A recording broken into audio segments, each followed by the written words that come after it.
অধ্যায়ের যে ঠান্ডা লড়াইয়ের আলোচনা শুরু হয়েছে, তো সেই আলোচনায় আমাদের আজকের ক্লাসের আজকের পাঠ সামরিক জোট।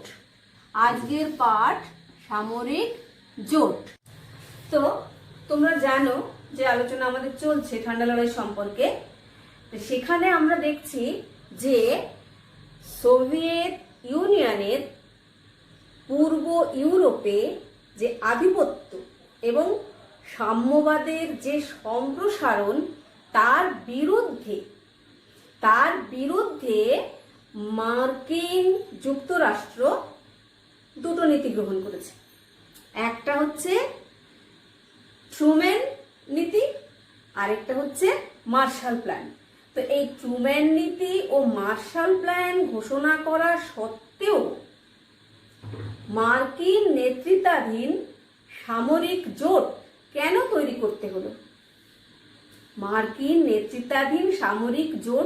তৈরি করতে হলো? তার পেছনে কয়েকটি কারণ আছে। তো এসো আমরা সেই কারণগুলো এক এক করে আলোচনা করি। তারপরে আমরা সামরিক জোট কিভাবে গঠিত হচ্ছে সেই আলোচনাতে যাব। তো বন্ধুরা দেখো, এই সময়ে 1948 সালে মার্কিন প্রেসিডেন্টের দপ্তরে একটা গোয়েন্দা রিপোর্ট জমা পড়ল। 1948 সালে মার্কিন প্রেসিডেন্টের দপ্তরে একটা গোয়েন্দা রিপোর্ট জমা পড়ল। কি ছিল সেই রিপোর্টে? সেই রিপোর্টে জানানো হচ্ছে যে সোভিয়েত রাশিয়ার লাল ফৌজ তারা পশ্চিম ইউরোপে আঘাত হানতে প্রস্তুত। মানে পশ্চিম ইউরোপে সোভিয়েত ইউনিয়নের লাল ফৌজরা আক্রমণ করার জন্য তৈরি হয়ে আছে। এটা একটা কারণ। আর অন্য কারণগুলো দেখো, রুশ প্রাধান্য, এটা তো আছেই, সঙ্গে চেকোস্লোভাকিয়ার উত্থান বা দখল, বার্লিন অবরোধ, সফল রুশ আণবিক বোমার পরীক্ষা এবং সমাজতান্ত্রিক চীনের উত্থান। তাহলে কতগুলো কারণ এখানে আছে। প্রথমে হচ্ছে সোভিয়েত প্রাধান্য, এটা তো আছেই। সোভিয়েত রাশিয়ার যে আধিপত্য বা সাম্যবাদের যে প্রভাব বা প্রাধান্য, এটা তো আছেই। সেই সঙ্গে এই সময় আরো কতগুলি ঘটনা ঘটছে, যে ঘটনাগুলির জন্য একটা সামরিক জোট তৈরি করতে হচ্ছে মার্কিন যুক্তরাষ্ট্রের নেতৃত্বে। তা সেই ঘটনাগুলো কি কি? চেকোস্লোভাকিয়ার উত্থান বা চেকোস্লোভাকিয়ার দখল। তোমরা এর আগের যে ক্লাসটা হয়েছে সেই ক্লাসে এই বিষয়ে আলোচনা আছে, দেখে নিও। তারপরে রাশিয়া আণবিক বোমার যে পরীক্ষাটা করলো, সেই পরীক্ষাটা সম্পূর্ণ সফল হলো। বার্লিনকে অবরোধ করে রাখলো রাশিয়া। সেই সঙ্গে এই একই সময়ে 1949 সালে চীনে সমাজতন্ত্রের উত্থান হচ্ছে, অর্থাৎ চীনা সমাজতন্ত্রের উত্থান। এই ঘটনাগুলো মার্কিন যুক্তরাষ্ট্রের আতঙ্কের কারণ হয়ে দাঁড়িয়েছে। মানে মার্কিন যুক্তরাষ্ট্র ভয় পাচ্ছে। মার্কিন যুক্তরাষ্ট্র সেই জন্য কি চাইছে, যে এই সোভিয়েত সম্প্রসারণের বিরুদ্ধে জোটবদ্ধভাবে তার মতাদর্শে বিশ্বাসী কতগুলি দেশকে নিয়ে একত্রিতভাবে জোটবদ্ধভাবে এই সোভিয়েত সম্প্রসারণের মোকাবিলা করতে, অর্থাৎ আত্মরক্ষার জন্য তারা একটা সামরিক জোট তৈরি করছে। কারা? মার্কিন যুক্তরাষ্ট্রের নেতৃত্বে পশ্চিম ইউরোপের দেশগুলি। কেমন বোঝা গেল? তাহলে এগুলো হচ্ছে সামরিক জোট তৈরির কারণ। এবার এসো আমরা দেখি যে কি কি জোট তৈরি হয়েছে। প্রথম দেখো, ব্রাসেলস চুক্তি। 1948 সালে ব্রাসেলস চুক্তি। Britain, France, Belgium, Netherland, Luxembourg, এই দেশগুলি মিলিয়ে Britain, France, Belgium, Netherland, Luxembourg এই দেশগুলো মিলিয়ে একটা ব্রাসেলস চুক্তি করে। ব্রাসেলস নামক জায়গাতে এই চুক্তিটা হয়েছিল বলে এটাকে বলা হচ্ছে ব্রাসেলস চুক্তি। এই চুক্তির দ্বারা তারা ঠিক করলো যে কোনো সময় যদি যুদ্ধ হয় তাদের এই যে চুক্তিবদ্ধ দেশগুলো, সেই দেশগুলো তাদের যদি বাইরের কোনো দেশ আক্রমণ করে তাহলে সেই যুদ্ধকালীন সময়ে তারা পরস্পরকে সাহায্য করবে। আর এই ব্রাসেলস চুক্তিকে মার্কিন যুক্তরাষ্ট্র সমর্থন জানায়। ব্রাসেলস চুক্তিকে মার্কিন যুক্তরাষ্ট্র কি করলো? সমর্থন করলো। এবং মার্কিন প্রেসিডেন্ট সেই সময় ছিলেন ট্রুম্যান। এই ট্রুম্যান বললেন যে পশ্চিম ইউরোপের মুক্ত দেশগুলোর নিজেদের আত্মরক্ষার জন্য যে দৃঢ় সংকল্প, সেই দৃঢ় সংকল্পকে আমরাও কি করব? সমর্থন করব। এবং মার্কিন যুক্তরাষ্ট্র এই সময় অনুভব করলো বা উপলব্ধি করলো যে শুধু অর্থনৈতিক সহযোগিতা দিয়ে হবে না, অর্থনৈতিক সহযোগিতার সাথে সাথে তাদেরকে একটা সামরিক জোট তৈরি করতে হবে, একটা সামরিক সহযোগিতার জোট তৈরি করতে হবে, যাতে তারা কি করবে? এই সোভিয়েত সম্প্রসারণকে তারা রুখতে পারবে, তারা আটকাতে পারবে। তাহলে দেখি কি কি জোট হয়েছে। প্রথম যে জোট 1 নম্বর, সেটা হচ্ছে NATO, NATO, NATO, North Atlantic Treaty Organisation. তাহলে ন্যাটোর পুরো নাম হচ্ছে নর্থ আটলান্টিক ট্রিটি অর্গানাইজেশন। দেখো 1949-এর 4 এপ্রিল, 1949-এর 4 এপ্রিল ওয়াশিংটন নামক জায়গাতে 12টি দেশ মিলে মার্কিন যুক্তরাষ্ট্রের নেতৃত্বে এই ন্যাটো গঠিত হয়েছিল। তাহলে 1949-এর 4 এপ্রিল ওয়াশিংটন শহরে 12টি দেশ মিলে এই ন্যাটো গঠিত হয়েছিল। তো সেই দেশগুলোর মধ্যে কয়েকটা নাম বলি।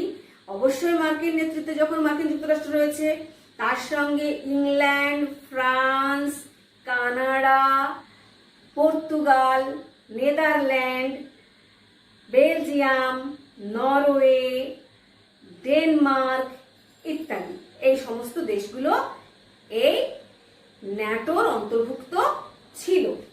কেমন? আর 1952-তে গ্রিস ও তুরস্ক ন্যাটোর অন্তর্ভুক্ত হয়। 1952-তে গ্রিস আর তুরস্ক এই দুটো দেশ ন্যাটোর অন্তর্ভুক্ত হয়। এবং 1955-তে পশ্চিম জার্মানি এই ন্যাটোতে যোগ দেয়।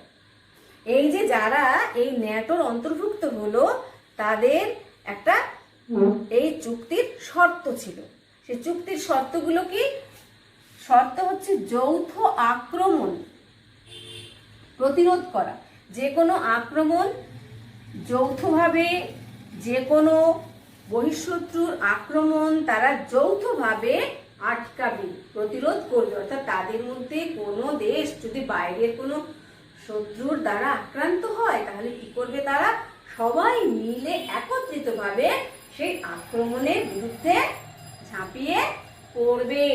এইরকম একটা শর্ত ছিল। আর শর্ত ছিল যে আদান প্রদানের মাধ্যমে আর্থিক উন্নতি কি করবে? আদান প্রদানের মাধ্যমে তারা নিজেদের আর্থিক উন্নতি ঘটাবে। এই যে 12টি দেশ মিলে এই ন্যাটোর অন্তর্ভুক্ত হলো, তারা নিজেদের মধ্যে আদান প্রদানের মাধ্যমে কি করবে? তাদের যে আর্থিক উন্নতি সেটা ঘটাবে। এছাড়া সামরিক পদক্ষেপ সেটা কি? সেটা হচ্ছে ন্যাটোকে অস্ত্র দিতে মার্কিন কংগ্রেসে ট্রুম্যানের প্রস্তাব। অর্থাৎ ট্রুম্যান কি করলেন? এই যে ন্যাটো যে সংস্থাটা তৈরি হলো, সেই সংস্থাকে যাতে অস্ত্র দিয়ে অস্ত্রের দ্বারা সজ্জিত করা যায়, তার জন্য ট্রুম্যান মার্কিন রাষ্ট্রপতি তিনি মার্কিন কংগ্রেসে একটা প্রস্তাব দিলেন। সে প্রস্তাবটা কি, যে ন্যাটোর অস্ত্র সংখ্যা বাড়াতে হবে, ন্যাটোকে অস্ত্র দিতে হবে, তার এই প্রস্তাব।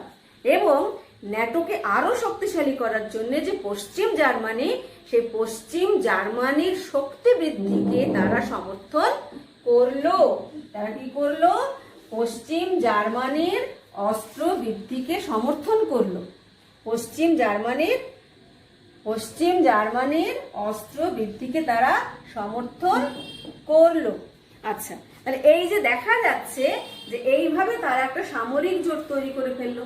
তো মার্কিন যুক্তরাষ্ট্র বলছে যে আমরা এই সামরিক জোটটা তৈরি করেছি কি জন্য না, আমরা এই সামরিক জোটটা তৈরি করেছি প্রতিরক্ষার জন্য, আত্মরক্ষার জন্য আমরা এই সামরিক জোটটা তৈরি করেছি। তো মার্কিনীদের পক্ষ থেকে প্রচার করা হচ্ছে যে ন্যাটো তৈরি হয়েছে আত্মরক্ষার কারণে। কিন্তু বন্ধুরা জেনে রাখো, এই ন্যাটোর যে কার্যাবলী, যে কাজকর্ম, সেই কাজকর্ম দেখে কিন্তু মনে হচ্ছে এটা একটা সামরিক প্রতিরোধ। এটা কি, এটা একটা সামরিক প্রতিরোধ। মার্কিন পক্ষ থেকে ন্যাটোকে প্রতিরক্ষা ব্যবস্থা বলা হলেও, তাহলে মার্কিন পক্ষ থেকে ন্যাটোকে প্রতিরক্ষা ব্যবস্থা বলা হলেও কার্যাবলীর দিক থেকে এর সামরিক আগ্রাসন স্পষ্ট। অর্থাৎ এটা কাজের দিক থেকে দেখা যাচ্ছে এটা হচ্ছে একটা সামরিক আগ্রাসন, সামরিক আগ্রাসন। এটা মোটেই প্রতিরক্ষার ব্যাপার নয়। আইজেনহাওয়ার, মার্কিন সেনাপতি আইজেনহাওয়ার তিনি বলছেন যে সাম্যবাদী রাশিয়ার দ্বারা বিশ্বশান্তি ও নিরাপত্তা ধ্বংসের চেষ্টার বিরুদ্ধে ন্যাটো। আইজেনহাওয়ার কি বলছেন? আইজেনহাওয়ার বলছেন যে সাম্যবাদী রাশিয়ার দ্বারা কি হচ্ছে, বিশ্বশান্তি ও নিরাপত্তা ধ্বংসের চেষ্টা হচ্ছে। তাহলে সাম্যবাদী রাশিয়ার দ্বারা বিশ্বশান্তি ও নিরাপত্তা ধ্বংসের চেষ্টার বিরুদ্ধে ন্যাটো, এই হচ্ছে আইজেনহাওয়ারের মত। কেমন? তাহলে এই গেল ন্যাটোর আলোচনা। এবারে পরের আলোচনা, পরের সংস্থা 2 নম্বর, সেটা হচ্ছে সিয়াটো। South east Asia treaty organization. South east Asian treaty organization, বাংলায় হচ্ছে সিয়াটো। 1954-এ 8টি দেশ, 1954-তে 8টি দেশ মিলে এই সিয়াটো তৈরি হচ্ছে। কি হচ্ছে, 1954-তে 8টি দেশ মিলে এই সিয়াটোটা তৈরি হয়েছে। কিন্তু মজার ব্যাপার দেখো, এখানে এই 8টি দেশের মধ্যে কারা কারা ছিল? America, Britain, France, Australia, New Zealand. America, Britain, France, Australia, New Zealand, সেই সঙ্গে পাকিস্তান, ফিলিপিন্স ও থাইল্যান্ড। তাহলে দেখো বন্ধুরা, এখানে যে দেশগুলো রয়েছে সেই দেশগুলোর মধ্যে মাত্র দুটো দেশ ফিলিপিন্স আর থাইল্যান্ড, এই দুটো দেশই হচ্ছে দক্ষিণ পূর্ব এশিয়ার দেশ, মানে সাউথ ইস্ট এশিয়ার দেশ। তাহলে সাউথ ইস্ট এশিয়ার নাম দিয়ে সংস্থা তৈরি হচ্ছে, কিন্তু সেই দুটো, সেখানকার মাত্র দুটো দেশই সংস্থার মধ্যে রয়েছে। কেমন? পরেরটা 3 নম্বর, সবগুলোই কিন্তু মার্কিন নেতৃত্বাধীন। 3 নম্বর হচ্ছে সেন্টো। 3 নম্বর হলো সেন্টো।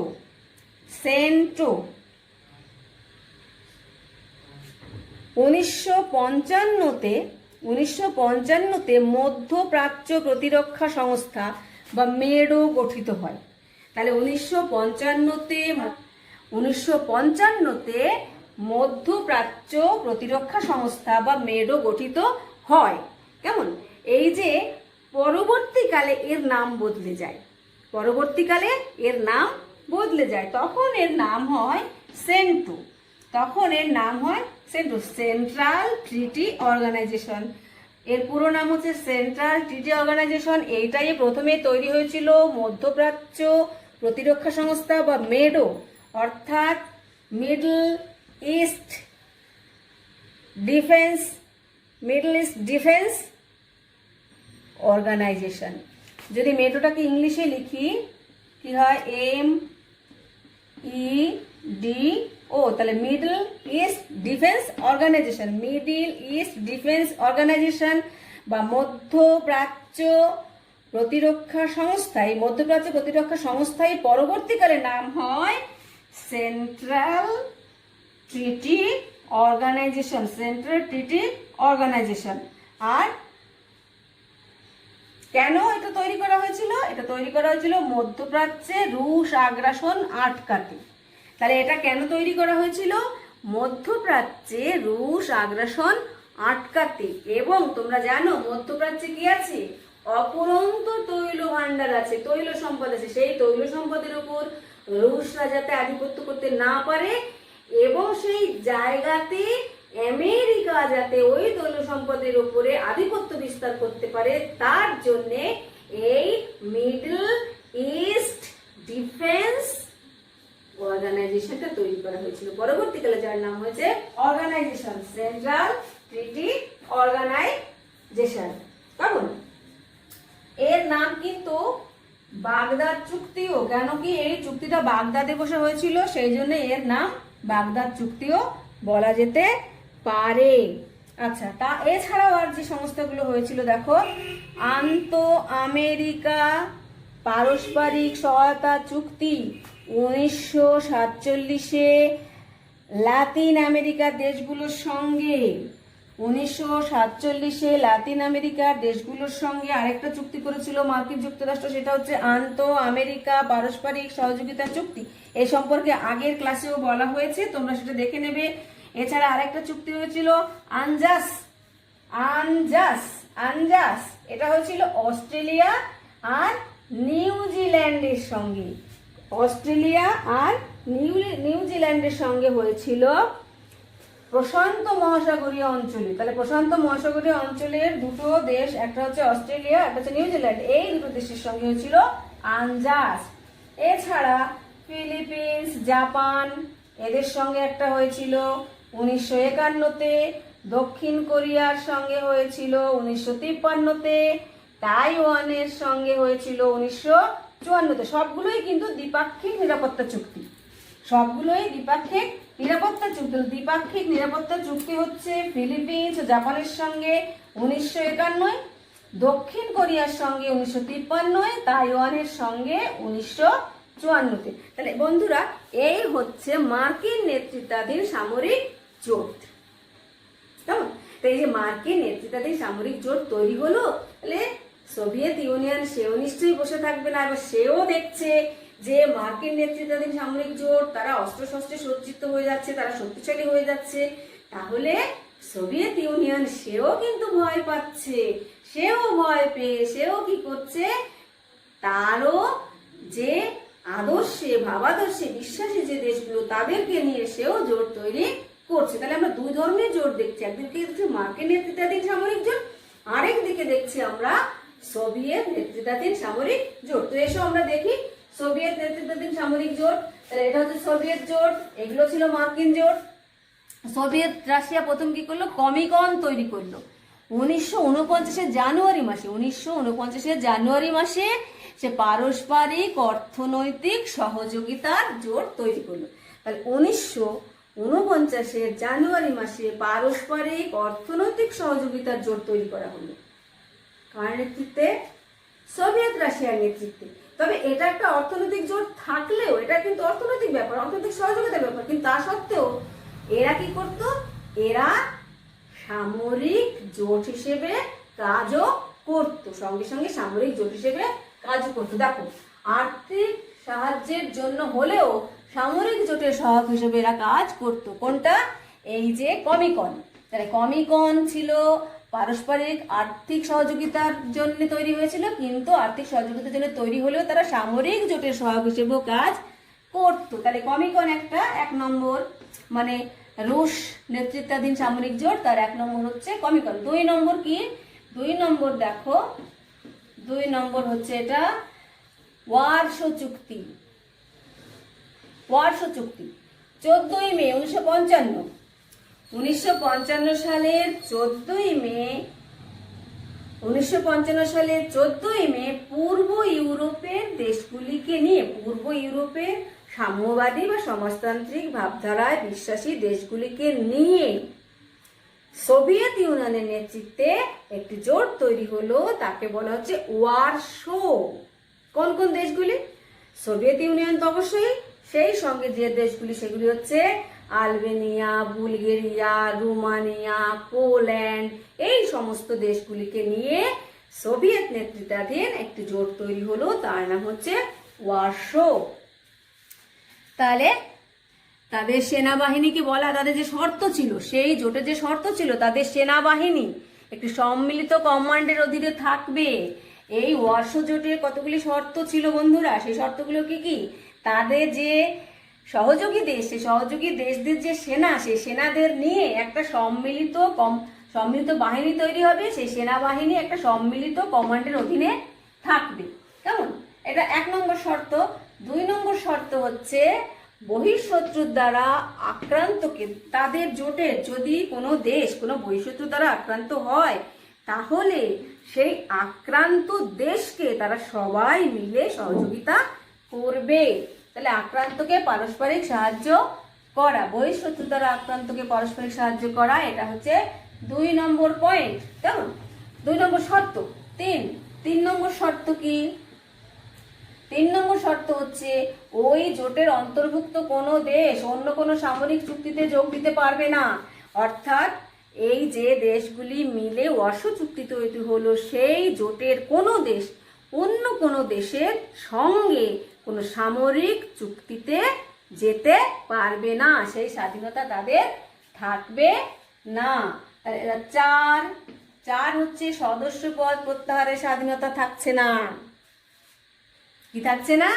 সদস্য পদ প্রত্যাহারের স্বাধীনতা থাকছে না। অর্থাৎ একবার যদি ওই ওয়ারশো চুক্তির সদস্য কেউ হয়, তাহলে সে আর কি করতে পারবে না? ওই সদস্য পদ সেখান থেকে প্রত্যাহার করতে পারবে না, সেই স্বাধীনতা তার থাকবে না। কেমন? দেখো, হাঙ্গেরি আর চেকোস্লোভাকিয়া, এরা দুজন কিন্তু সদস্য পদ প্রত্যাহারের জন্য চেষ্টা করেছিল। যখনই সোভিয়েত ইউনিয়ন এটা বুঝতে পারলো, তখন তারা কি করলো? সোভিয়েত ইউনিয়ন জোর করে হাঙ্গেরিকে এবং চেকোস্লোভাকিয়াকে সেই কাজ থেকে বিরত করলো। বেরোতে গেলে সামরিকভাবে তাকে আটকানো হয়। তাহলে হাঙ্গেরি এবং চেকোস্লোভাকিয়া কি করেছিল? ওই সদস্যপদ ছেড়ে তারা বেরিয়ে আসতে চেয়েছিল। যখনই তারা সেই চেষ্টা করেছিল, তখন সোভিয়েত ইউনিয়ন তাদের উপরে সামরিকভাবে আঘাত করে তাদেরকে সেখান থেকে ওই কাজ করতে বিরত করেছিল।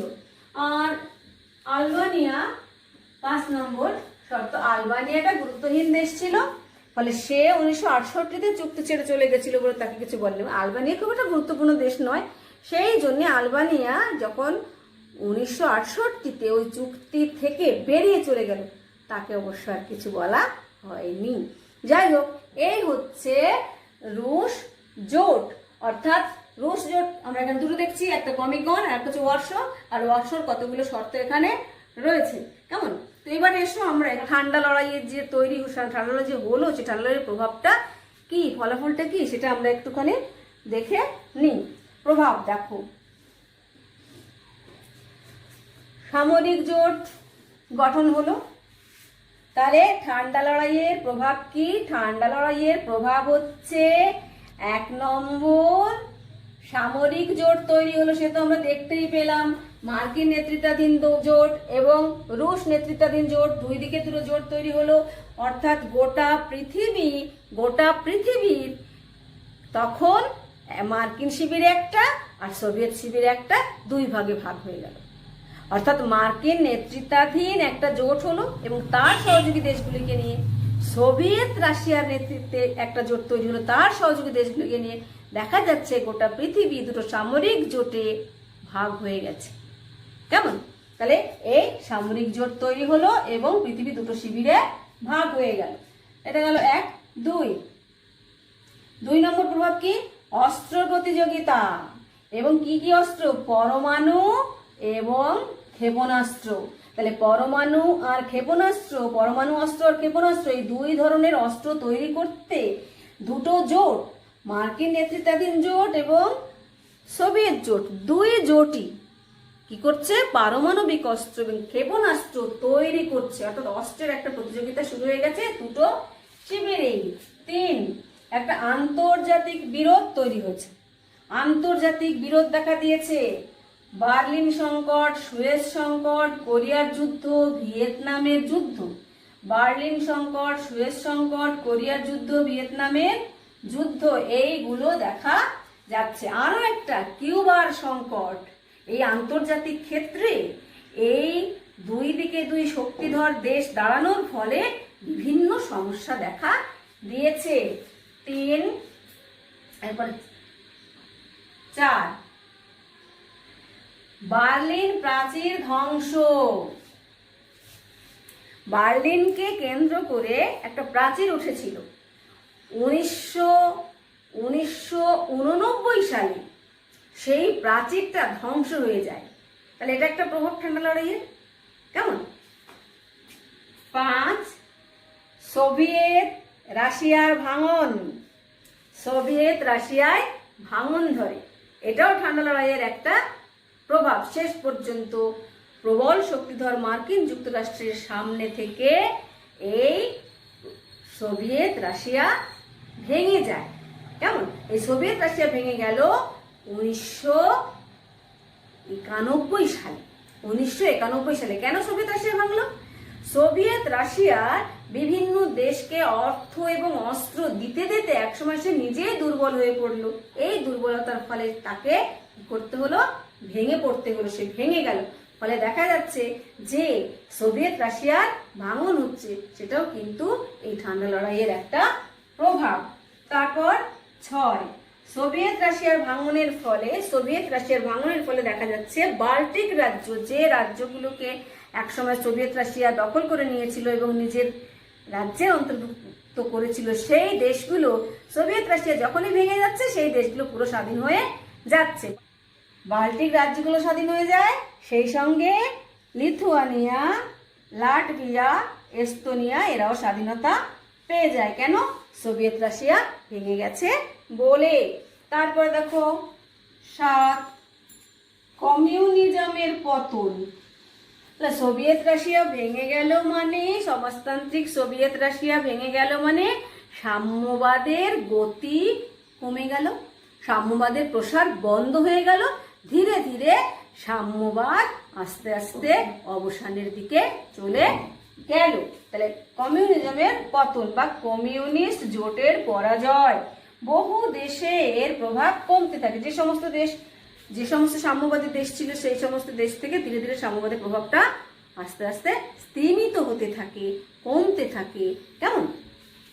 তারপরে দেখো 8, সবশেষে একমেরুকরণ। একমেরুকরণ কি? এতদিন দ্বিমেরুকরণ ছিল, দুটো শিবির ছিল, দুটো জোট ছিল। এখন একটা জোট কোলাপস হয়ে গেল, ভেঙে গেল। তাহলে কি থাকে বন্ধুরা? একটা জোট থাকে। অর্থাৎ এখন একটা মেরু, দুই মেরুর জায়গায় একটা মেরু চলে গেল। তাহলে এখন একটা মেরু, এক মেরুকরণ হলো। গোটা পৃথিবীতে এখন সাম্যবাদের এই পতনের ফলে দেখা যাচ্ছে সারা পৃথিবীতে একমাত্র মার্কিন যুক্তরাষ্ট্র সেই শক্তিশালী হয়ে আছে, সর্বশ্রেষ্ঠ শক্তি। এবং এই ঠান্ডা লড়াইয়ের ফলে দ্বিমেরুকরণের জায়গায় এখন এক মেরুকরণ, এবং মার্কিন যুক্তরাষ্ট্র সেই এক মেরুকরণের নেতা। অর্থাৎ এখন এক মেরুকরণ আমরা দেখতে পাচ্ছি। তাহলে এই হচ্ছে কি প্রভাব, কিসের? ঠান্ডা লড়াইয়ের প্রভাব। তাহলে আমরা আরেকটা দেখি ঠান্ডা লড়াইয়ের প্রভাব কি। সামরিক জোট গঠন, অস্ত্র প্রতিযোগিতা, আন্তর্জাতিক বিরোধ, বার্লিন প্রাচীর ধ্বংস, সোভিয়েতের ভাঙন, কিছু দেশ স্বাধীনতা পেল, এবং কমিউনিজমের পতন, সবশেষে একমেরুকরণ। এই হলো আমাদের আজকের আলোচনার বিষয়। তাহলে আমরা আজকে কি কি আলোচনা করলাম? আমরা সামরিক জোট আলোচনা করলাম এবং সেই সঙ্গে ঠান্ডা লড়াইয়ের প্রভাব আলোচনা করলাম। এখানেই আজকে আমাদের ক্লাসটা শেষ হলো। যদি তোমাদের উপকার হয়ে থাকে, ভালো লেগে থাকে, অবশ্যই লাইক করবে আর শেয়ার করে অন্য বন্ধুদেরও এই উপকারটা পাবার সুযোগ করে দেবে। যদি কোনো বন্ধু নতুন এসে থাকো তাহলে সাবস্ক্রাইব করে রাখবে, বেল আইকনটা ক্লিক করবে যাতে আমার পরের ক্লাসটা তুমি সবার আগে দেখতে পাও। আর যদি কিছু বুঝতে অসুবিধা হয় তাহলে কমেন্টস করবে, আমি উত্তর দেওয়ার চেষ্টা করব। সবাই ভালো থেকো। আজকে এখানে শেষ করলাম। কেমন?